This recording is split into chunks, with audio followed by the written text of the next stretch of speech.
Sabahın xeyir Azərbaycan. Gəlin insanlardan maraqlanaq. Onların peyvəndə olan münasibəti necədir? Şəxsən 2 nəvəm var, ikisinə də vurdurmamışam. Yəni notariusdan kağız təsdiqi ilə poliklinikaya təqdim eləmişəm, vurdurmamışam. Çox pis. Peyvəz ziyanlı şeydir.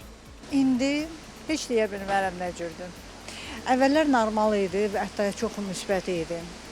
İndi artıq heç kimə inanmıram və ona görə də peyvəndə də inanmıram. Münasibətin yaxşıdır. Peyvənd vurulmalıdır ki, xəstəlik keçirməsin. Peyvəndlər var ki, xəstəliyə qarşı vurulur da peyvəndlərlə birə. Ona görə yaxşıdır. Peyvəndi nəyə görə elə? Peyvəndi ona görə ki, qabaqcadan xəstələmənin qarşısını alsın. Peyvənd onun üçündür. Peyvənd elətdirmirsə, məsələn, bunu içədə peyvənd elətdirmişim uşağa.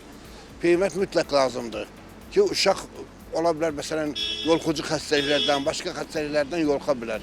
Peyvənd bunun qarşısını alır. Hay Allah, peyvəndsiz şey olar. Bütün uşaqlar peyvəndsiz olsa, o vaxt o, nədir onun adı, Çarska Rasiya deyirlər. Nə qədər gecki ölüm vardı, uşaq ölümü vardı.